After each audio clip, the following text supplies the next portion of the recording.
আলু ভাজা আমাদের বাঙালিদের কাছে আলু ভাজা খুবই জনপ্রিয় একটা খাবার। আলু ভাজা আমাদের প্রত্যেক দিন প্রায় খাবারের তালিকায় কিছু না কিছুর সঙ্গে থাকে। তো আমি যেভাবে বড় বড় করে আলু ভাজি সেটাই আমি আপনাদের সঙ্গে শেয়ার করছি। আর এই আলুটা ভাজতে বেশ কিছু সময় লাগে। এখানে কিছু পদ্ধতি ফলো করলে খুব তাড়াতাড়ি ভাজা হয়ে যায় এবং খেতেও অনেক ভালো লাগে।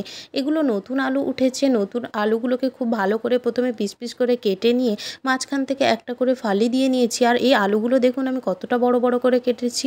কেটে নেওয়ার পর এটাকে খুব ভালো করে ধুয়ে এখানে আমি গ্যাসে সেদ্ধ করতে বসিয়ে দিয়েছি। এখানে মোটামুটি 40% মতো সেদ্ধ করে এটাকে নামিয়ে নিয়েছি। তারপর কড়াইতে সর্ষের তেল গরম করে এখানে দিয়ে দিচ্ছি শুকনো লঙ্কা, হলুদ আর লবণ। তেলের উপরে অবশ্যই হলুদটা দেবেন, তাহলে ওই তেলটা সেদ্ধ আলু খুব বেশি টেনে নিতে পারবে না। তেলের উপরে আলুটা ভাজা হলে তবেই আলু ভাজা খেতে অনেক বেশি ভালো লাগে। তারপরে এখানে কিছু সময় আলুটা ভেজে নেওয়ার পরে দিয়ে দিচ্ছি লঙ্কা গুঁড়ো আর জিরে গুঁড়ো।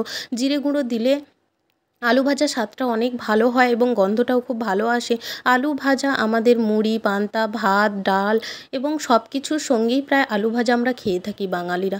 আর আলু ভাজা খেতেও কিন্তু আমাদের বেশ ভালোই লাগে। আমার রেসিপিটা আজ কেমন হয়েছে অবশ্যই জানাবেন। ভালো লাগলে লাইক, কমেন্ট করবেন। Thank you. টাটা সবাইকে।